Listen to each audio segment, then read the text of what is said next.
Hi, let us start the theory session for assessment criteria 3.3, where we compare the different types of biobehavior. So we've had a discussion so far on many theories of organizational and consumer biobehavior. We've discussed the decision-making unit for an organization as well as for a consumer.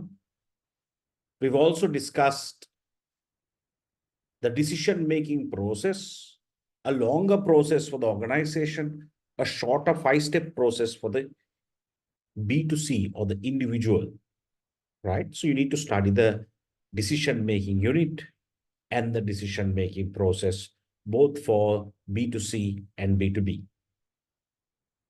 We've also discussed the factors that influence buyer behavior in a B2B setting and a B2C setting. We've done this already. We will revise some of these because it is in your assessment criteria in 3.3 as well. And then we will move on to learn a few things on the types of purchasing behavior. All right. So the first discussion is for us to understand what is business to business, a business to business transaction. I think we have done this before, but let's refresh theory and understand a business to business transaction happens between an organization and an organization. We call that a B2B transaction. A B2C transaction happens between a customer and organization. Now, the beauty of this, guys, is you can sometimes go and buy the same product. Let's say I go to Abans to buy a TV for my house, personal consumption. So it's a B2C transaction. Now, the same TV, if I go and buy it for Cambridge College, the same product, then it becomes a B2B transaction. So B2B and B2C has nothing to do with the product. It is who's buying the product. If a consumer is buying it, it is B2C, business to customer transaction. If an organization is buying it, then it's a business to business transaction. Okay. So a business to business transaction, as per the definition, right, is selling products to other companies for the use in reproduction or the production of goods. So it can be even raw materials that you sell to a company so that they add value to it and produce other goods. So example, if Melbourne buys flour, wheat flour to produce biscuits, then that becomes a B2B transaction. Or to use it in general business operations, such as supplies, which means if they buy even cotton, right? If Melbourne goes and buys cotton to be used in its factory for cleaning its machinery, then that cotton also becomes a business to business transaction. Those are called supplies. Or you can sometimes buy and resell, add value and resell, right? So the definition of a B2B transaction is if a business buys from a business. B2C is when a business sells to a consumer. Okay. I hope that's clear. Now, here we're going to extend this a little further and understand that there are C2C situations, buying situations, G2C, government to consumer, consumer to consumer, and not-for-profit transactions as well. Right? So you have B2B, B2C, C2C, G2C, and the not-for-profit industry. Not-for-profit means your NGOs, right? Your not-for-profit, it's not a commercial business, right? It's not a commercial business. So examples of not-for-profit organizations can be the Red Cross, can be a charity, right? It is an organization, but it is not run for profit. The primary objective is not profitability. The primary objective can be a social cause, or it can be an environmental cause like Greenpeace or the World Wildlife Fund to protect the wildlife, right? So not-for-profit organizations, I think you know of many good examples. The Red Cross is one. Many temples, churches, all those are not-for-profit organizations. They're still companies, they're still organizations. They're still organizations. That's the word. They're still organizations, but they're not-for-profit organizations. So a consumer-to-consumer transaction, example, when a consumer sells to a consumer, like eBay, the auction website, or Amazon, where the supplier is also a customer, the seller is also a customer, and the buyer is also a customer. It's just the platform facilitates both, right? So that is called a C2C transaction, a C2C.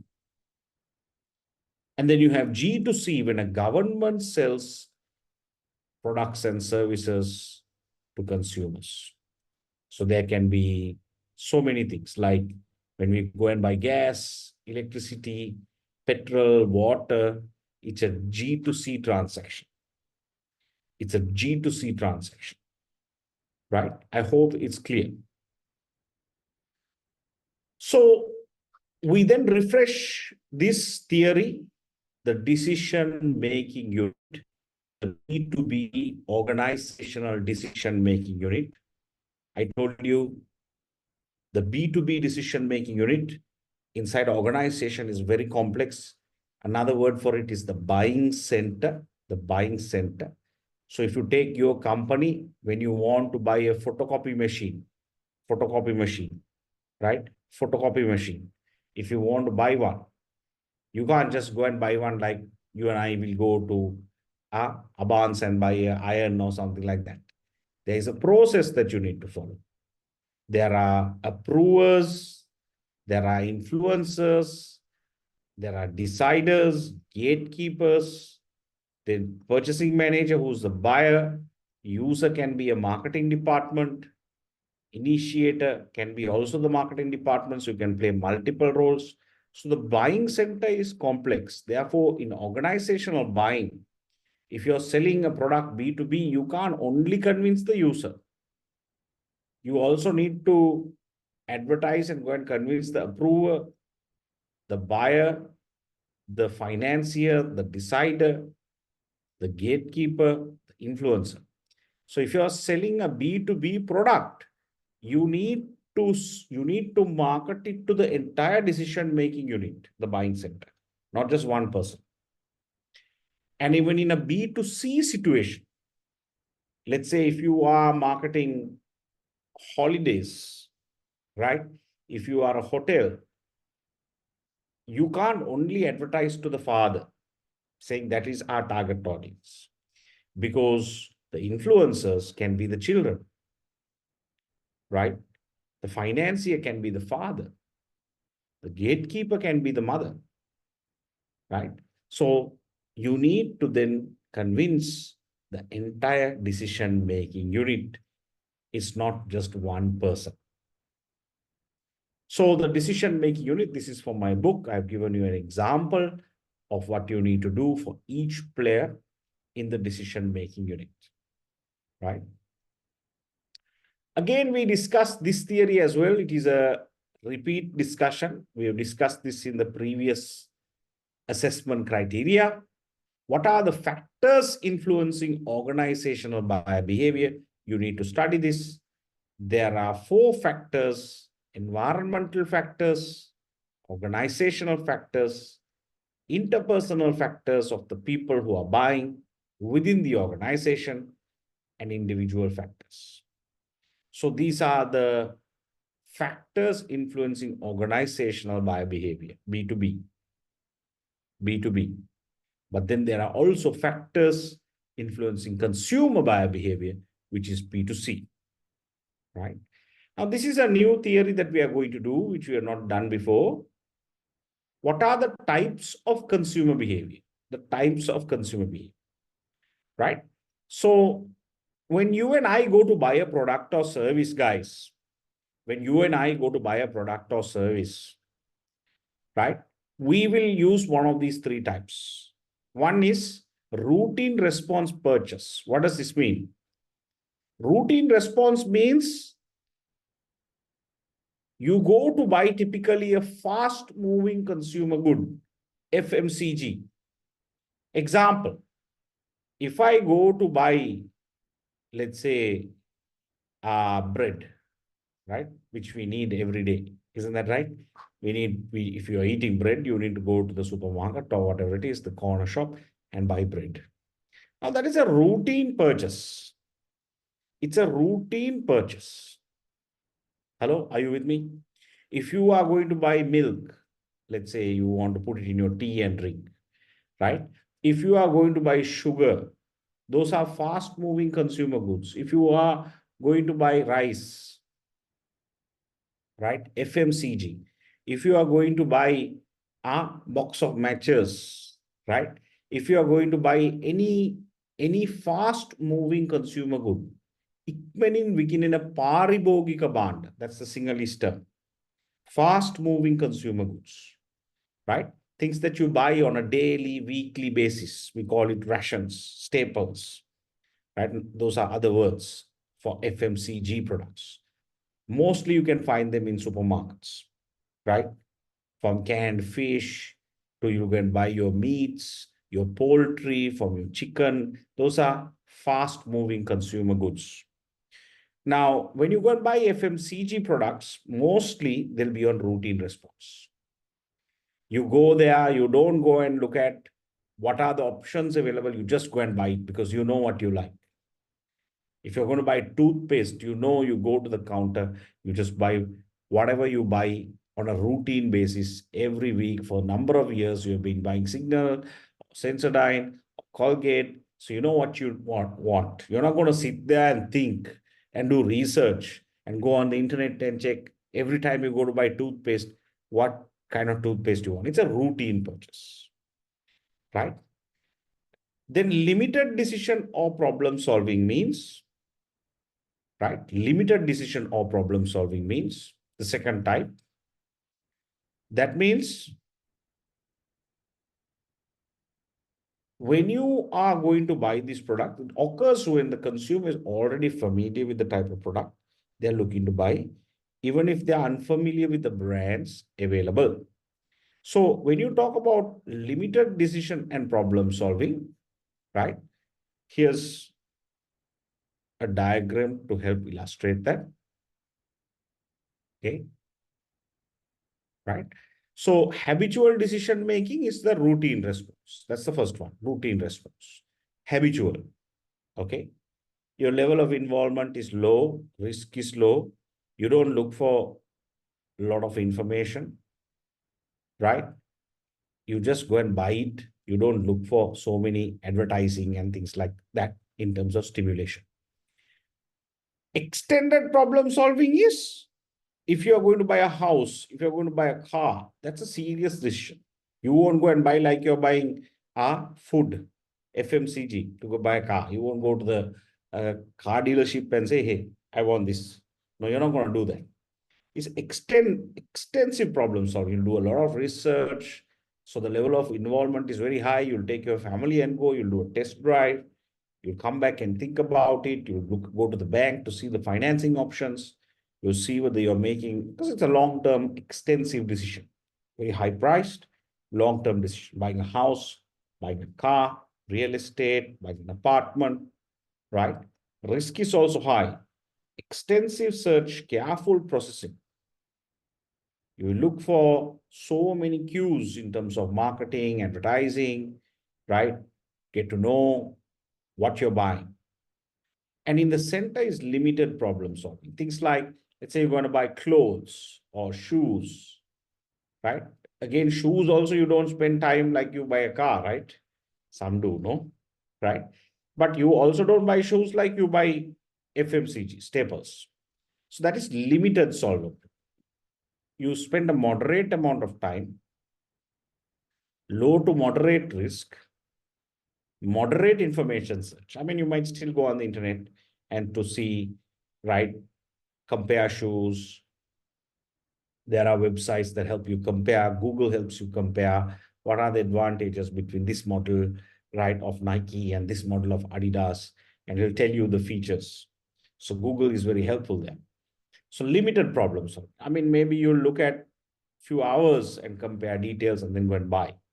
But a house or a car, you'll spend months or years before you buy, right? Sometimes few months, few weeks, it might take. But FMCG is not like that. FMCG, you just go and buy. You don't sit and question as to why you're buying this because you're on autopilot mode. So these are the three types of consumer decision making.